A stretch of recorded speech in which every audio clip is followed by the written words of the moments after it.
Graça e paz. Obrigado, Vinícius.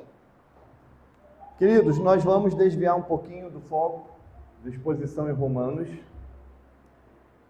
e vamos abordar hoje o texto em 1 Coríntios, capítulo 11, verso 23 ao verso 29.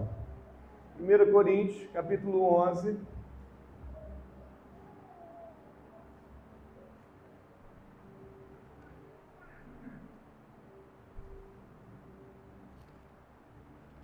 ficarei com essa dívida com a congregação da exposição em Romanos.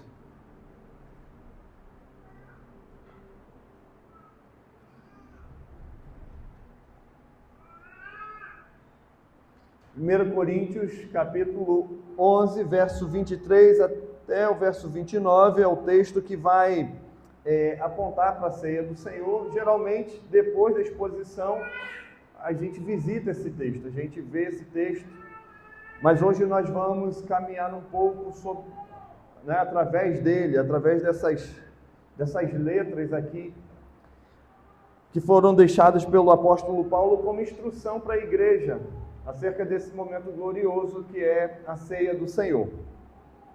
O texto diz assim: porque eu recebi do Senhor o que também vos entreguei, que o Senhor Jesus, na noite em que foi traído, tomou o pão e, tendo dado graças, o partiu e disse: isto é o meu corpo, que é dado por vós.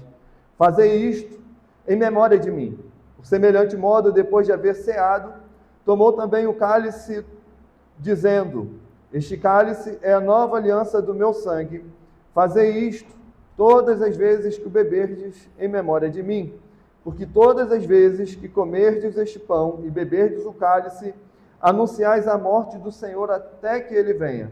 Por isso, aquele que comer o pão ou beber o cálice do Senhor indignamente será réu do corpo e do sangue do Senhor. Examine-se, pois, o homem a si mesmo, e assim coma do pão e beba do cálice. Pois quem come e bebe sem discernir o corpo, come e bebe juízo para si.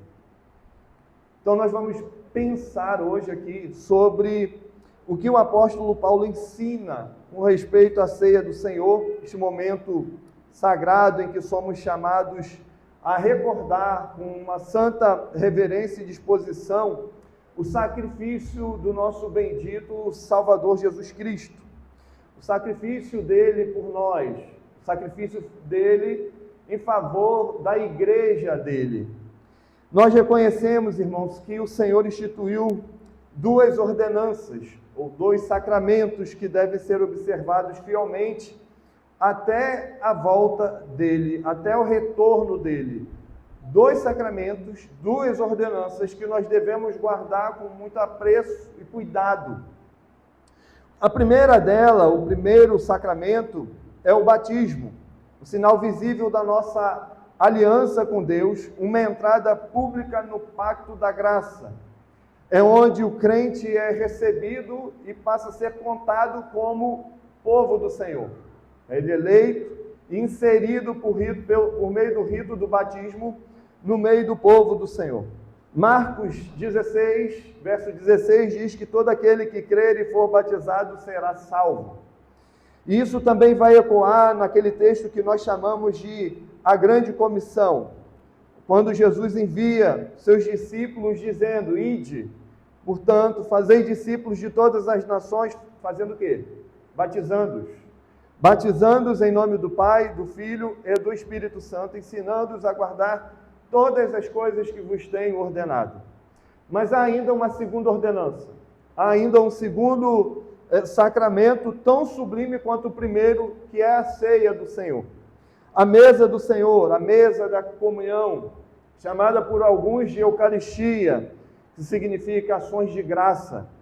É um convite, irmãos, para todos aqueles que creram, aqueles que professaram a sua fé em Cristo e que foram batizados.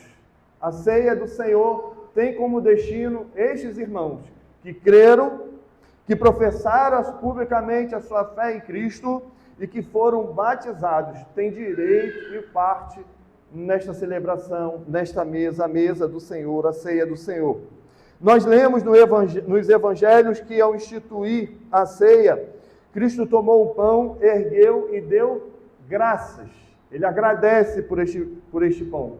Porém, irmãos, amados, este não é um momento trivial. Não é um momento qualquer na vida da igreja. Não é um momento de menos importância, tampouco é um evento à parte do culto do Senhor. Aqui é exigido de nós uma solene reverência e introspecção no momento de culto dedicado a Deus. Examine-se, pois. Olhe do avesso o seu coração. Repare nos meandros do seu coração. Veja aquilo que se passa, aquilo que ocorre dentro do porão da sua alma. Examine-se. Richard Baxter, um pastor puritano, ele adverte: não deixe o pecado adormecido à porta do seu coração quando você vai à porta da casa de Deus. Examine-se, pois. Olhe, investigue o seu coração, sua alma. E aí Paulo, em 1 Coríntios, aí, no capítulo 11, no verso 30, ele vai nos exortar com as palavras que soam para nós como um alerta de vida e de morte. Eis a razão porque há entre vós muitos fracos e doentes, e não poucos os que dormem. E de fato, a igreja a qual ele está escrevendo, haviam muitos. Ainda que aparente vida na igreja, muitos estavam mortos. Muitos estavam fracos, porque negligenciavam este momento. A mão de Deus pesava sobre eles. A mão de Deus pesa sobre aqueles que tratam com descaso este momento. Não nos aproximemos da mesa do Senhor sem discernir o corpo de Cristo. Não nos aproximemos da mesa do Senhor como aqueles irmãos se aproximaram, desprezando o significado profundo da obra de Cristo revelada, mostrada, ilustrada aqui nesta mesa, na ceia do Senhor. A ceia é um privilégio inestimável, mas ela deve ser vivida com discernimento, pois exige que nos aproximemos dela com sinceridade, com humildade, com uma santa disposição, com uma santa reverência. Alguém disse que não devemos comer e beber no banquete da ceia, até que nossos corações sejam limpos e preparados como convidados dignos da presença do Rei. Afinal, a pergunta aqui que fica é: como podemos participar dessa mesa sem incorrer em juízo? Como que podemos participar desta mesa evitando trazer tristeza, evitando trazer peso para a nossa alma, para o nosso coração? Como, meu amado irmão e irmã, nós devemos participar desta mesa sem atrair sobre nós o juízo do nosso Deus? E o apóstolo Paulo, então, vai nos guiar nessa resposta. Ele vai nos ensinar que a ceia, irmãos, é um banquete, mas que a ceia é um banquete espiritual que promove o crescimento do crente, que renova em nós a nossa esperança, que a mesa é para nós, crentes em Cristo, uma grande bênção, que fortalece a nossa vida, que revigora, que nos habilita para enfrentar os medos, as dificuldades, os assombros da vida. E antes de explicar aqui o significado da ceia, Paulo vai expor estes irmãos coríntios a alguns problemas que estavam assolando a igreja deles. A celebração que deveria refletir a unidade, a graça entre os irmãos, havia se tornado um momento de divisão, havia se tornado um momento de egoísmo, de disputas, de rivalidades dentro da igreja, de mal-estar dentro da igreja. E o apóstolo está aqui denunciando essas situações. O apóstolo está aqui denunciando a desigualdade no meio da igreja. O apóstolo está aqui denunciando os excessos cometidos no momento da ceia. O apóstolo está aqui denunciando a indiferença no coração daqueles que se diziam crentes nesta igreja, mas que nós devemos ver com dúvida se de fato são crentes ou não. Há momentos em que Paulo vai chamá-los de animais, prontos a devorar uns aos outros. Paulo censura isso. No verso 17, o apóstolo diz o seguinte, olha, nisto, porém, que vos prescrevo, não vos louvo. Não tem como louvar aquilo que está acontecendo no meio da igreja. Não tem como louvar a atitude, os gestos de vocês no momento da ceia do Senhor. Nisto, porém, que vos prescrevo, não vos louvo, porquanto vos ajuntais não para melhor, e sim para pior. Não é agindo assim. Vocês não sairão daqui melhores. Vocês sairão daqui piores do que entraram. A ceia, destinada a ser um símbolo de comunhão do povo de Deus, havia sido profanado por atitudes indignas. Os mais favorecidos se banqueteavam em excesso. Os mais favorecidos ignoravam os irmãos menos favorecidos. Aqueles que tinham melhor condições se prevaleciam e não ajudavam, não socorriam o outro. O vinho, que é símbolo do sangue de Cristo, era usado agora de maneira desregrada para embriaguez. Em vez de unir, a mesa separava. A mesa expunha feridas. A mesa expunha separação. E Paulo alerta que uma igreja dividida revela corações despreparados para a mesa. Uma igreja dividida revela corações despreparados para participar deste banquete que é oferecido pelo Senhor mesmo, a ceia dele. E em lugar deles saírem edificados, os participantes da ceia aqui em 1 Coríntios saíam mais distantes uns dos outros, e o mais grave ainda, saíam dali mais distantes de Deus, mais distantes do Senhor, mais distantes daquele que inaugurou a ceia do Senhor no meio da igreja. Em lugar deles saírem edificados, saíram distantes. Contudo, o apóstolo Paulo aqui, com zelo pastoral, irmãos, convida estes irmãos, ele roga estes irmãos e chama nós também, a redescobrir o verdadeiro significado da ceia. E Paulo começa a ensinar qual é o significado da ceia do Senhor. Ele começa a ensinar aqui qual é o significado da mesa do Senhor, da Eucaristia. Paulo fala aqui de como participar de modo digno da ceia do Senhor. No verso 23, ele traz à memória aquilo que ele recebeu do Senhor.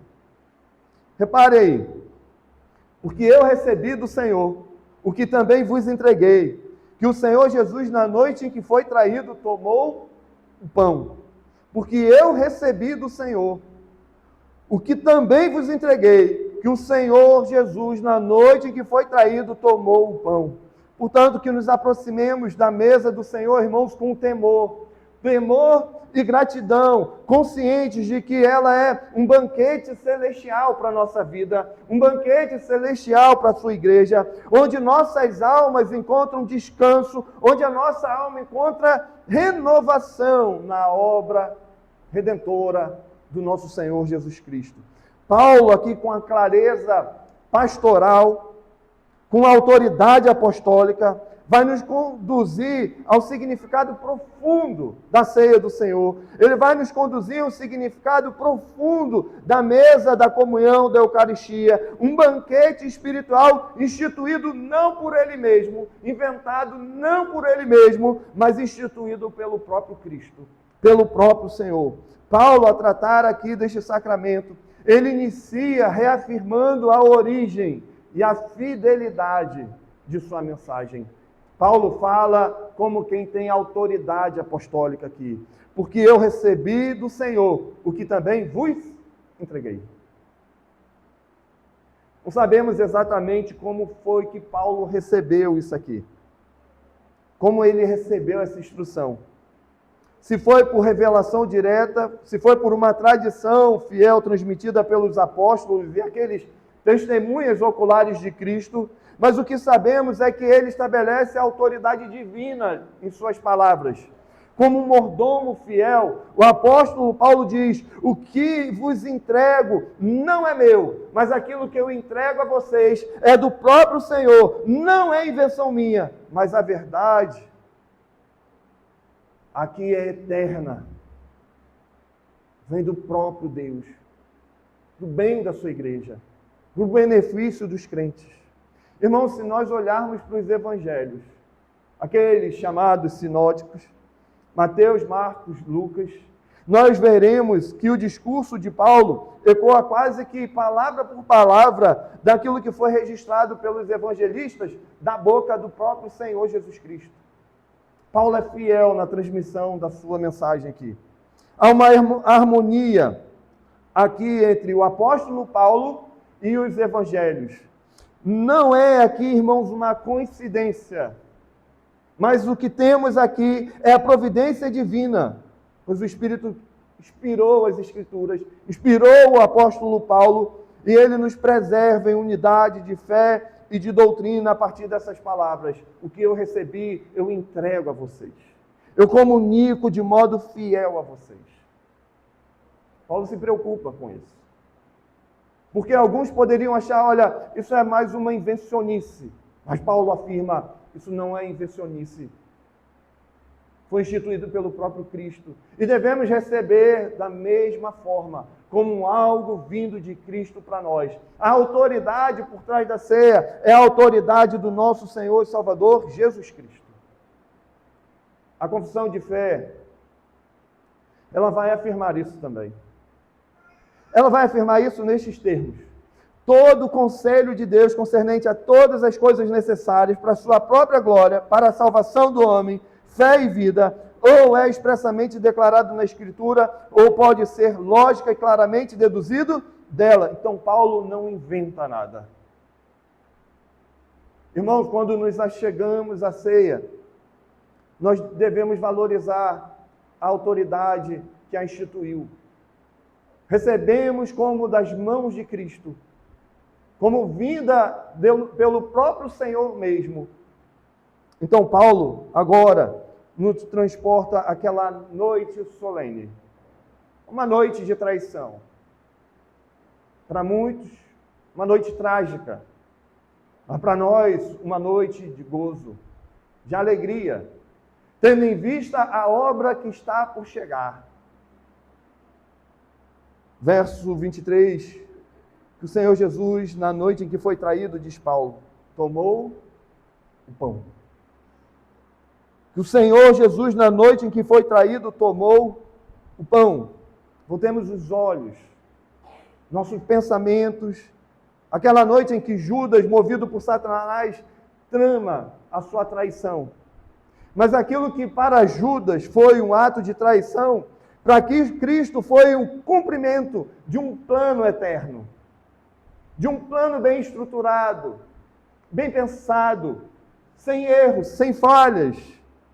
Enquanto os homens conspiravam para tirar a vida de Cristo, Cristo entregava a sua vida por amor ao seu povo eleito, à sua igreja. Ele não foi surpreendido, ele não foi tomado por assalto, ele foi traído, mas voluntariamente. Ele, que é o Cordeiro Imaculado, está disposto a carregar sobre si os pecados do seu povo, o pecado da sua igreja, do povo eleito. Naquela noite o texto nos diz que Jesus tomou o pão e, tendo dado graças, partiu e declarou: este é o meu corpo que é dado por vós. Cristo nos ensina aqui, Ana Clara, verdades profundas, valiosas para nós, crentes em Cristo. Cristo já havia dito aqui, meu amado irmão, que ele era o pão da vida, está lembrado? Cristo já havia dito que era a água viva. Cristo mesmo já havia dito que era o bom pastor, que era a porta das ovelhas, e agora, em um ato simbólico, ele declara que aquele que ele é aquele pão que representa a vida dos crentes. Ele declara que é aquele pão do seu corpo, oferecido em um sacrifício na cruz. No entanto, não há magia nesses elementos. Não há transformação física no pão, não há transformação física no vinho. Eles são sinais, eles são selos, eles são símbolos que apontam para uma realidade muito maior do que aquilo que nós temos aqui. Ele aponta para a comunhão espiritual dos crentes com o próprio Senhor Jesus Cristo. Ele aponta para a nossa união mística com o nosso Redentor, o nosso bom pastor, o nosso Senhor Jesus Cristo. Sabe, essa questão ela foi profundamente debatida no século XVI entre os reformadores. Enquanto a Igreja de Roma defendia a transubstanciação, a ideia de que os elementos se transformam literalmente no corpo e no sangue de Cristo, Lutero, apesar de romper com Roma, ainda sustentava que Cristo estava fisicamente presente no pão, de forma, diz ele, misteriosa, porém fisicamente presente. Ora, você deve saber que um corpo não ocupa dois lugares ao mesmo tempo. Como pode o corpo de Cristo ressurreto, nosso Senhor, que a Bíblia diz está à destra de Deus Pai, ou seja, nas mais profundas alturas, está também agora no elemento da ceia? Aparece um outro reformador chamado Zwinglio, que por sua vez reagiu a essa fala de Lutero, afirmando que a ceia é meramente um memorial, apenas uma lembrança simbólica da obra do nosso Senhor Jesus Cristo. Apenas isto. Nada mais do que isto. Apenas um mero lembrete. Mas foi Calvino que trouxe uma maior luz, meu irmão, a este debate, a esta situação. Foi o pastor Calvino que trouxe maior equilíbrio a essa controvérsia. Ele explicou que, embora os elementos sejam materiais e permaneçam pão e vinho, Cristo está espiritualmente presente na ceia, nutrindo o crente com a sua graça, com a sua presença. O que o texto diz é que é uma linguagem figurada. Então dizer, isto é meu corpo, significa que quando ingerimos esse pão, não existe nada mágico. Não existe transformação nos elementos. O pão continua sendo pão. O vinho continua sendo vinho. No entanto, Calvino diz que já estamos unidos a Cristo. Espiritualmente unidos a Cristo. Isso implica na comunhão que os crentes têm com o nosso Senhor Jesus Cristo. Uma união mística. Num outro momento, Calvino diz que é como se, neste momento de ceia, a igreja subisse às alturas e Cristo descesse ao encontro dela, espiritualmente. E é isso que significa a nossa comunhão com o Senhor. Que quando nós nos alimentamos deste pão, Cristo está presente. Cristo está presente de uma forma espiritual, real, nos alimentando, matando a nossa fome dele, a nossa sede dele. Cristo está presente, irmãos, de modo ainda mais especial no dia de ceia do Senhor, junto ao seu povo, nutrindo o seu povo, encorajando o seu povo na caminhada. O Senhor Jesus está presente. Assim, quando nós participamos da ceia, irmãos, não há um poder intrínseco nos elementos. O poder reside em Cristo. O poder reside no nosso Salvador. O poder vem de Cristo a nós. Não do pão, não de um vinho, mas da sua presença espiritual em nosso meio. Ao comermos o pão e bebermos o cálice, pela fé, irmãos, nós somos nutridos. nutridos espiritualmente, nós somos renovados em comunhão com o nosso Redentor, nós somos renovados em nossa comunhão com a pessoa do nosso Senhor, do nosso bendito Redentor Jesus Cristo. E mais uma vez aqui, eu recorro, irmãos, ao Catecismo Maior de Westminster, que vai afirmar que a ceia do Senhor é um sacramento no qual é anunciada a sua morte, e os que dignamente participam dele alimentam-se do corpo e do sangue de Cristo para a sua nutrição espiritual e crescimento na graça. Tem a sua comunhão, união e comunhão com ele confirmadas, testemunham e renovam a sua gratidão e consagração a Deus e o seu mútuo amor uns para com os outros, como membros do mesmo corpo místico.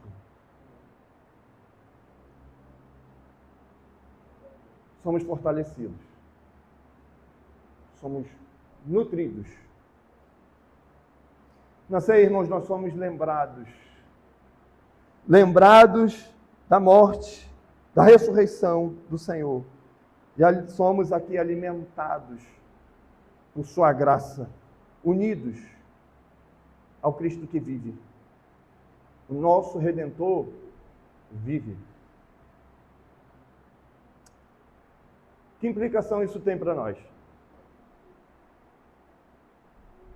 O que fazer com isso?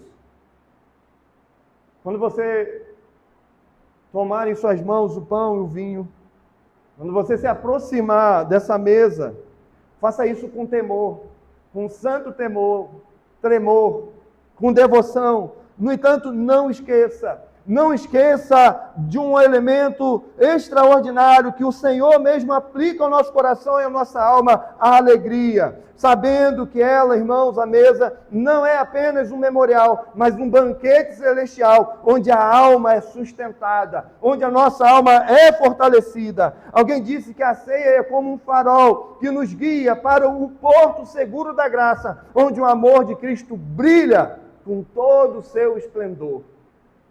Então se alegre. O próprio Cristo diz sobre a ceia, sobre o pão, isto é o meu corpo. Uma afirmação simples. Isto é o meu corpo.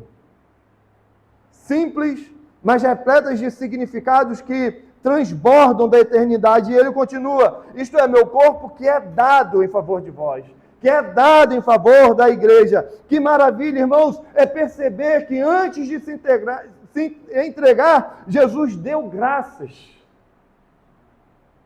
E agora ele se dá. Ele dá graças, ele agradece pelo pão, pela sua vida, sabendo que tem uma dura penalidade a se submeter pela frente, ele dá graças. Ele agradece ao Senhor, porque ele sabe que a sua obra não é em vão, que o seu corpo não vai ser entregue à tortura em vão, que o seu sangue, cada gota dele, tem um destino certo, a vida de cada crente em Cristo.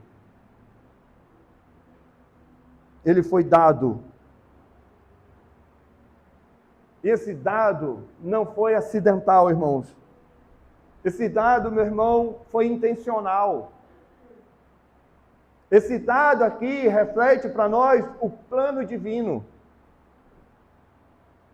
Quando voltamos os nossos olhos para João, capítulo 10, versos 17 e 18, o Senhor diz isso com clareza. Por isso, o Pai me ama, porque eu dou a minha vida para reassumi-la. Ninguém a tira de mim. Pelo contrário, eu espontaneamente a dou. Um corpo dado, entregue. Aqui está a essência do amor de Deus pelo seu povo escolhido. Um amor, Vinícius, que brilha com muita intensidade na cruz do Calvário. Um amor que brilha intensamente no momento de angústia, de dor, de sofrimento, de tormenta que eu e você jamais enfrentaremos, Vitinho. Mas o bendito Salvador enfrentou por você, pela igreja dele, pelo seu povo. Espontaneamente, eu dou. É como Paulo declara, Deus prova o seu próprio amor para conosco pelo fato de ter Cristo morrido por nós. Cristo, irmãos, não foi pego de surpresa na cruz. Não foi Judas quem determinou aquele destino, mas foi o Pai eterno, em sua infinita sabedoria e amor, que entregou o seu Filho unigênito para morrer em lugar dos crentes que compõem a sua igreja. Desde a eternidade, a cruz está na agenda de Deus, cuidadosamente escrita no decreto da salvação, meticulosamente, tudo calculado, cada gota de sangue, cada pedaço do seu corpo rasgado e ferido pelas navalhas. Tudo está nos decretos eternos do nosso sábio e poderoso Deus. Jesus não foi arrastado, Douglas, para a cruz. Jesus não foi contrariado para a cruz. Ele não foi chorando, lamentando o que haveria de passar. Ele foi, irmãos, diretamente para a cruz, cuidadosamente escrita num decreto da salvação. Cristo não foi uma vítima impotente das artimanhas, Aline, de Satanás. Em vez disso, ele declara, eu espontaneamente dou. Obedientemente ele dá. Ele oferece. Ele se entrega. O que nós temos aqui é a imagem, a única autorizada, a única imagem autorizada de Cristo para nós. A única.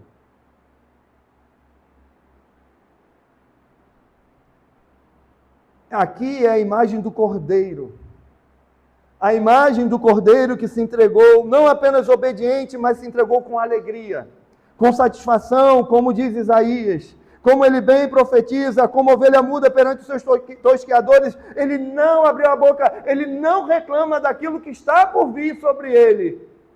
E o texto vai dizer que ele encontra gozo, porque a sua obra será satisfatória. Ao declarar, isto é o meu corpo que é dado por vocês, Cristo manifesta um amor aqui imensurável por sua igreja, provando que a sua entrega não foi apenas, irmãos, um ato de obediência ao Pai, mas um gesto de amor profundo por sua igreja. Ele a toma, ele a compra com precioso sangue.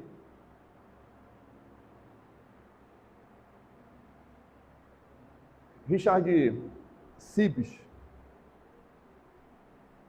ele diz que não há criatura tão doce quanto Cristo. Não há criatura tão doce quanto Cristo, que derramou seu sangue para tornar nossas almas imaculadas.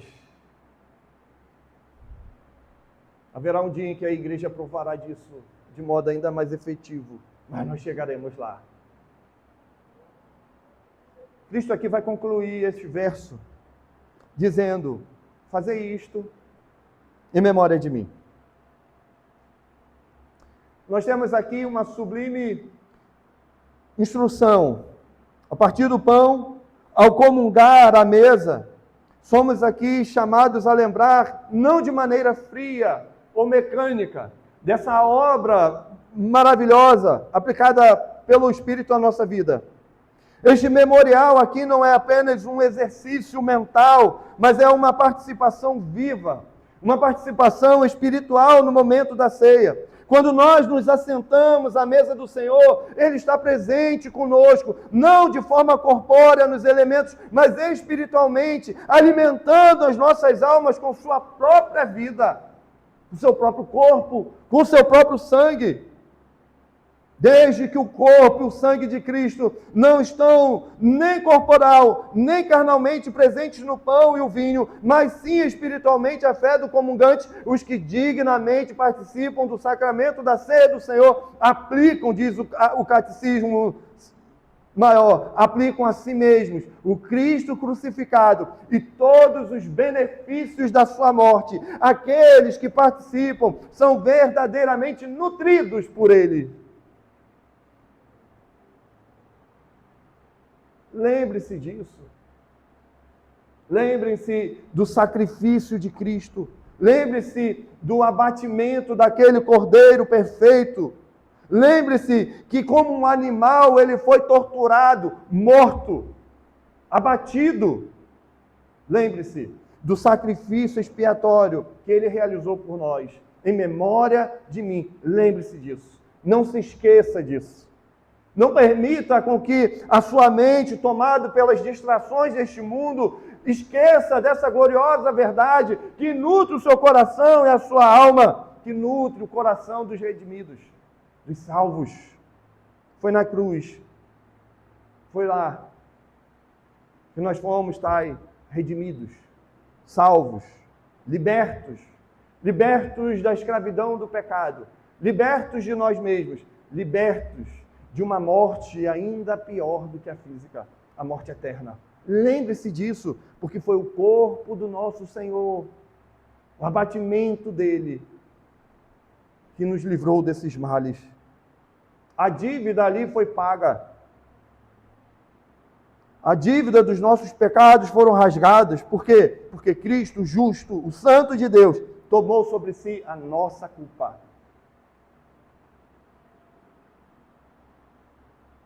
Fazei isto em memória de mim, diz o texto. Fazei isto em memória de mim. A ideia é, traga à memória, traga à sua mente tudo o que foi conquistado no madeiro. Irmão amado, que ao participarmos do pão e do cálice, sejamos renovados na nossa gratidão ao Senhor, lembrando de que o corpo que foi dado por nós, o sangue que foi derramado em nosso favor, nos unem a Cristo, nos fortalecem para a caminhada. Assim, toda vez que nos aproximamos da mesa do Senhor, que nossa memória seja preenchida pela obra redentora de Cristo e nossos corações sejam aquecidos pela certeza de que estamos em comunhão com Ele, o Redentor que voluntariamente deu a sua vida por nós. Não se esqueça disso. Não se distraia. Não perca isso de vista. Há muita gente encantada com Cristo desenhado. Dos filmes, das séries hollywoodianas. Mas olha para aquela imagem que importa. E que descreve bem para nós, que ilustra bem para nós o abatimento do Cordeiro, Cristo. O texto diz que, semelhantemente, após cear, ele toma também o cálice, não é isso? Verso 25. Ele vai dizer, este cálice é a nova aliança. Este cálice é a nova aliança do meu sangue. Fazei isto todas as vezes que o beberdes em memória de mim. Mais uma vez, em memória de mim. Há algo sublime aqui. Há algo, desculpe a redundância, profundamente sublime. O cálice da nova aliança. O que isso significa? O que é que Cristo quer dizer com o cálice da nova aliança? O que é que Paulo traz aqui novamente para nós? Para a gente entender o que isso significa, nós precisamos olhar para a história do pacto que Deus estabeleceu com o seu povo. Uma história que atravessa séculos. Uma história que revela a fidelidade do Senhor a nós, crentes, desde o Éden. Ou melhor, revela a fidelidade do Senhor a Ele mesmo, a seus próprios planos, desde toda a eternidade, até nós. É olhar para o jardim é olhar para o Éden, é olhar para aquele momento em que o Senhor mesmo faz uma aliança com Adão, um pacto de obras, um pacto chamado Adão à obediência. Obedeça, Adão. Obedeça e viva. Desobedeça, Adão, e morra. Obedeça e viva. Desobedeça e morra. Você sabe da história. Adão não foi bem sucedido nesta tarefa. Adão falhou. E o peso da desobediência traz consigo a morte. O peso da desobediência traz dor. O peso da desobediência, Pedro, traz separação de Deus, afastamento. Mas ainda assim, em sua infinita misericórdia e graça, meu irmão, o Senhor anunciou um caminho de redenção. Desde Noé até Davi, Deus afirmou a aliança, preparando o palco para o cumprimento perfeito em Cristo. E agora, no cenário da redenção, o Filho ergue o cálice e declara: este é o sangue da nova aliança. O que temos aqui, o que vemos aqui, é o sacrifício perfeito. Aqui vemos a obediência completa. O pacto que exigia derramamento de sangue por causa do pecado foi finalmente consumado por aquele que é o Cordeiro de Deus, o Santo de Deus. Cristo foi tanto aqui o sacerdote como o sacrifício, oferecendo a si mesmo para satisfazer a justiça divina e reconciliar o homem com Deus. Se há um afastamento, agora é descortinado para nós, como daqui a pouco, ao tirar esses panos, o Senhor vai evidenciar da sua graça a nossa vida. Ao participarmos do cálice, trazendo à memória, irmãos, a fidelidade do Senhor, o pacto do Senhor, aquele mesmo que começa com Adão, que perpassa por Noé, Davi e tantos outros, culminou em Cristo, foi realizado na cruz, para a glória de Deus. Sempre que nos achegamos à mesa, devemos lembrar não apenas da obra consumada, mas também do pacto eterno que Deus fez com seu povo, selando com sangue precioso, selado com o sangue de Cristo, selado com o sangue do nosso bom Redentor. Mas Paulo, depois de nos chamar a olhar para a história, o desenvolvimento do pacto, agora ele nos chama a olhar adiante. Ele nos chama a olhar para frente. Um olhar agora que vai nutrir nosso coração e a nossa alma uma doce expectativa de um retorno triunfal e glorioso daquele que é Senhor e Rei sobre todas as coisas, mesmo sendo servo, sofredor, abatido. Verso 26, porque todas as vezes, diz o apóstolo Paulo, todas as vezes que comerdes este pão e beberdes este cálice, anunciais a morte do Senhor. Até quando? É até que Ele venha. Ao nos aproximarmos da mesa do Senhor, nossa memória, irmãos, não se restringe ao passado, mas somos alimentados aqui por uma viva esperança, a esperança de que Cristo voltará. Cada momento à mesa é uma proclamação, é um lembrete de que a nossa redenção será plenamente realizada no Senhor. Que a nossa luta, as nossas dores, as nossas fraquezas temporárias, pois sabemos que o Senhor dos senhores retornará. Haverá um dia em que toda lágrima, toda dor, toda angústia, todas as trevas que pairam neste mundo mal e sobre nós pesa, haverá de ser extirpada. Um gozo infinito será tomado em nós. E assim nossa esperança é renovada, irmãos. É olhando para Cristo que a nossa esperança é renovada, que os nossos passos são firmados. Podemos caminhar de cabeça erguida, confiantes no triunfo, não nosso, mas no triunfo do nosso bom Redentor que virá. É como diz Thomas Watson, a esperança de glória é um alicerce que sustenta o cristão em suas provações mais sombrias. A esperança de glória é um alicerce que sustenta o cristão em suas provações mais sombrias. Não perca esperança. Cristo voltará. É certo que voltará. É certo que aquele que sabia de sua morte, morreu, anunciou sua morte, morreu, anunciou sua ressurreição e reviveu. Diz para nós que voltará, ele vai voltar. Só que Paulo não para por aqui. Paulo nos adverte aqui sobre a forma como nós devemos participar deste momento. Paulo vai chamar a nossa atenção no modo como nós devemos, como crentes, sentar à mesa e desfrutar desses elementos.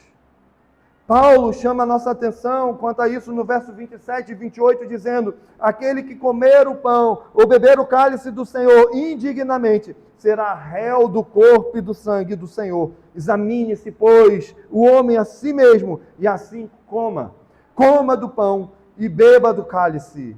Não se trata aqui de sermos, irmãos, dignos de participar desta mesa, porque nós não somos. Não temos esse mérito. Mas há um exame proposto aqui. E este exame nos leva a reconhecer a nossa indignidade, mas também nos chama a abraçar a imensurável graça de Deus. Nós vemos nossos pecados. Vemos as nossas fraquezas.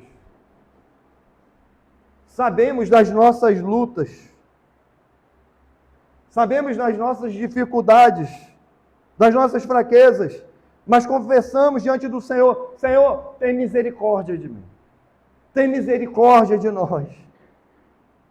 O exame, irmãos, aqui não nos afasta da mesa, mas o exame aqui nos conduz a ela com um coração contrito, com um coração arrependido. É conforme nos destaca o Catecismo Maior: os crentes, depois de receber o sacramento da ceia do Senhor,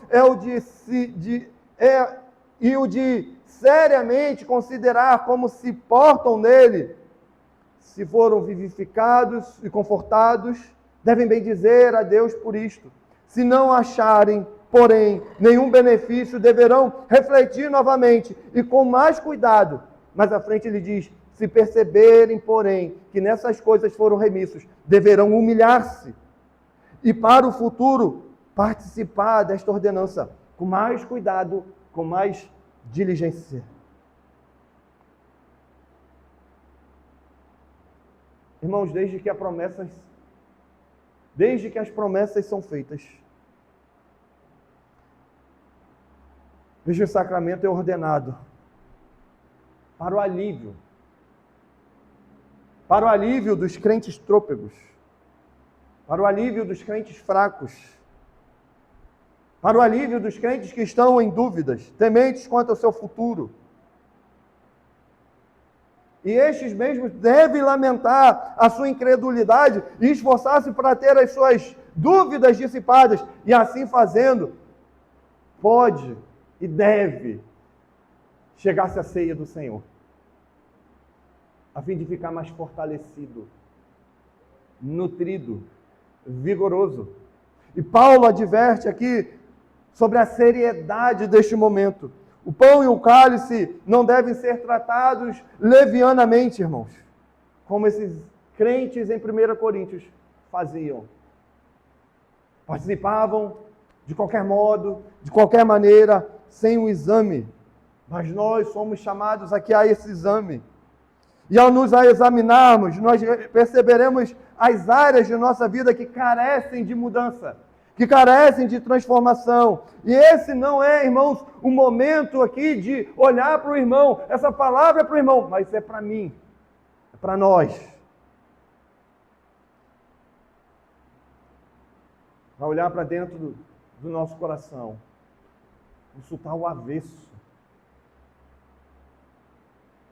diante da santidade de Deus e reconhecido dos pecados. Você, crente, não precisa se desesperar. Porque como o apóstolo Paulo mesmo disse, onde abundou o pecado, superabundou a graça. Mesmo depois de um exercício duro, de reparar no coração, o convite aqui é para abraçar-se com a graça de Cristo, com a misericórdia do nosso Deus. Mas lembre-se sempre que a cruz exige de nós arrependimento. E a fé nos convida à transformação. Examinar-se aqui é um chamado à mudança, a um compromisso de andar em santidade diante de Deus. Participar da ceia é um ato, irmão, solene, mas é um ato também de grande alegria. Nós não precisamos de ostentação, de extravagância, mas de corações cheios de gratidão e cânticos de louvor ao Senhor.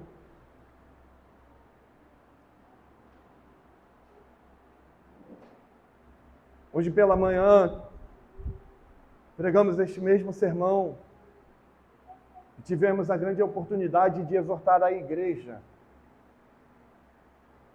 neste momento da ceia, a não cantarmos como quem está num velório, num culto fúnebre, mas cantar com alegria, com regozijo, com esperança renovada. Sabe por quê? Porque o Senhor, Ele está presente. O nosso Redentor, Ele vive. E de modo ainda mais especial, Ele está presente aqui em nosso meio. E é nesse momento, irmãos, que nós somos fortalecidos pela graça de Deus, para enfrentar os desafios da caminhada cristã. Nós temos Cristo conosco, o nosso Senhor. Tá bom, pastor. E agora? Irmãos, e agora, além das aplicações que fizemos ao longo do sermão, eu quero destacar mais algumas, a fim de trazer mais luz ao nosso coração e à nossa alma, e sermos, Israel, ainda mais encorajados pela ceia do Senhor e o nosso Senhor a viver vidas dignas do seu nome e para o louvor do teu nome. Meu querido irmão, quando Cristo ergue o pão e o cálice, Ele nos chama para além de um simples memorial. Ele nos convida a mergulhar na profundidade do seu amor sacrificial. Que cada vez que você participar da ceia, a sua alma seja tomada por gratidão, mas uma gratidão reverente ao Deus. Que o teu coração seja tomado de temor, mas um temor santo ao Senhor. Que você participe da ceia não como mais um momento trivial, mas que você participe sabedor de que o nosso Senhor, o nosso bendito Redentor, que vive, está presente em nosso meio. De modo ainda mais especial, o nosso Cristo está conosco. Não deixe que esse ato se torne uma rotina, mas permita que ele reacenda em você um assombro, um profundo assombro, um assombro pela cruz de Cristo, um assombro pela obra do nosso bom Redentor e Senhor Jesus Cristo. Uma outra aplicação que eu quero convidá-los a fazer agora é olhar para si, sondar seu coração, sondar a sua alma, examinar os meandros do seu coração, mas também correr para Cristo, abraçar-se à sua graça. O autoexame, irmãos, é como um espelho diante da alma, onde nós estamos descortinados, revela nossos pecados, confronta com a nossa indignidade, mas lembre-se, o propósito não é nos afastar da mesa, e sim nos levar a ela em arrependimento, em fé pujante. Olhe para dentro, confesse suas falhas e corra para Cristo, disposto a deixar esses pecados. mas corra apressadamente, ligeiramente para o Senhor, porque Ele nunca rejeita os seus. Nunca. Nunca. O sangue de Cristo é o rio que lava as mais profundas manchas da alma. O sangue de Cristo lava-nos da podridão do nosso pecado.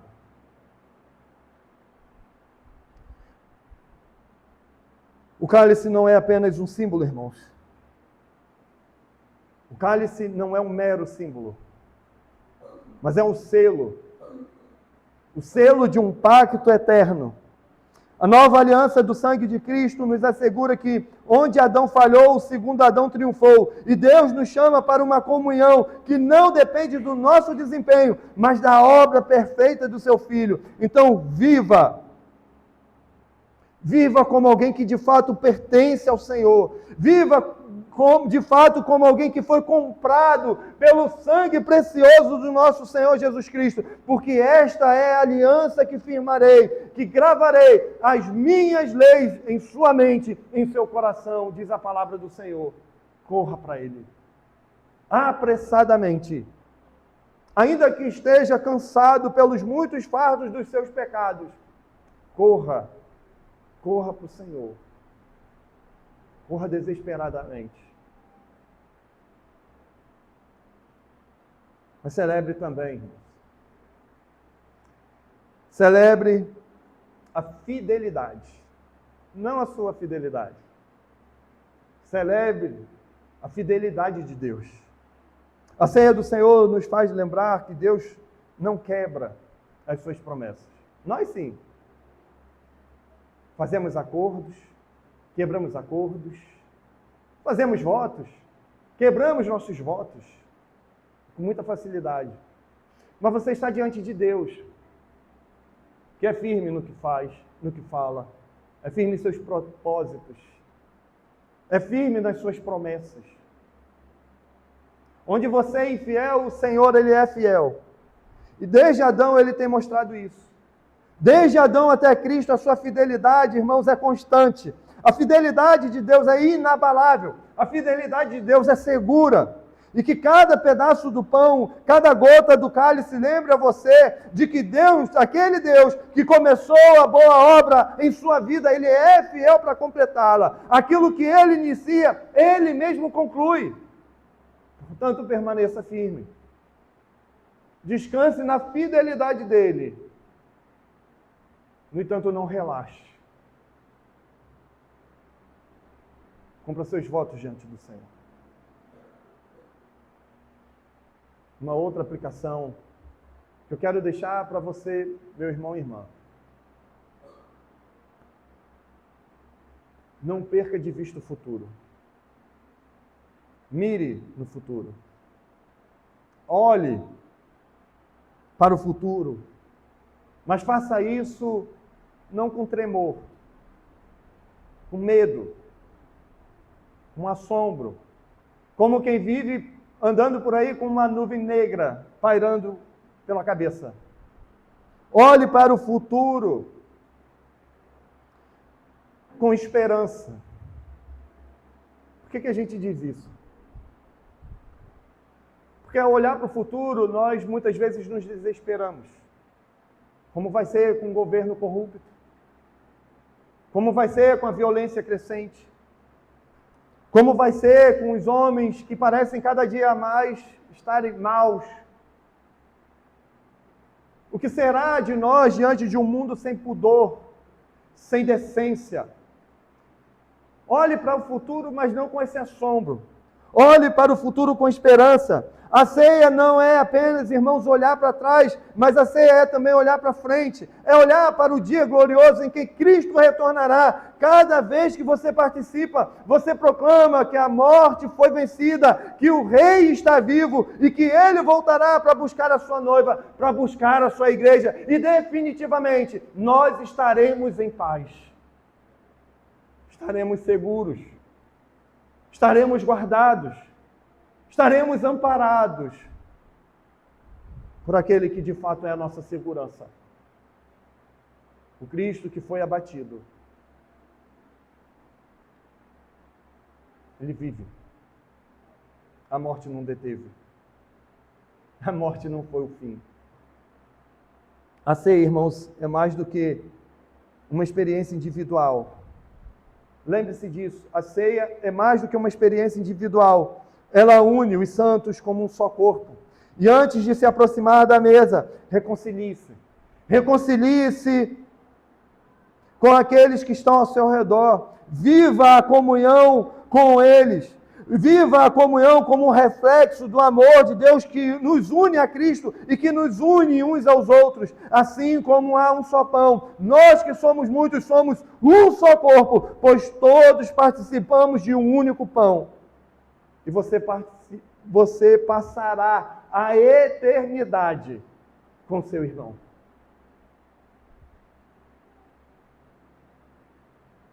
A eternidade não se trata só de você e Cristo.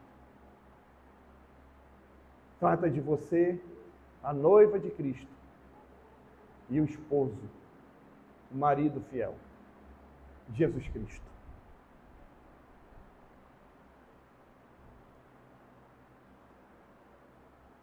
Cristo convida todos aqueles que reconhecem sua necessidade dele, incluindo aquele que tem Cristo como seu Salvador, mas não como Senhor. É uma doutrina estranha em nosso meio, muito comum, em que diz que o crente, ele pode ser crente no Salvador, mas não no Senhor. Essa doutrina não procede. Essa doutrina é engano, invencionice de homens, porque Cristo só pode ser Salvador de alguém que Ele é Senhor. E na ceia nós somos expostos àquele que entregou a nossa vida para nos salvar, mas também para ser Senhor da nossa vida. A mesa aqui é um chamado para confiarmos no sacrifício do Cordeiro, que é Senhor, que é Salvador. E se você é um crente cansado, que luta contra as suas fraquezas, lembre-se, a mesa é um banquete de graça para aqueles famintos e sedentos de um Deus que é Senhor e Salvador da nossa alma. Se você está aqui no nosso meio e vive como se Deus não fosse Senhor, lamento lhe informar, você não foi alcançado pela graça dele. Corra. Se você está sendo exposto ao Evangelho desesperadamente, corra para aquele que é Salvador, mas que é também Senhor da sua vida e da sua alma. E Ele manda que nós comemos do seu pão. Ele manda que bebemos do vinho, do seu sangue.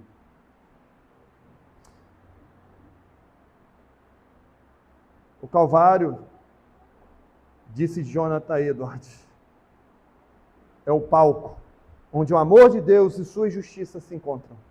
Nunca olhe para a cruz sem se render a quem foi pregado nela. Renda-se a Cristo.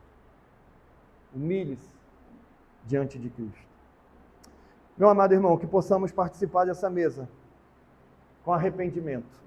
Que possamos participar desta mesa com esperança.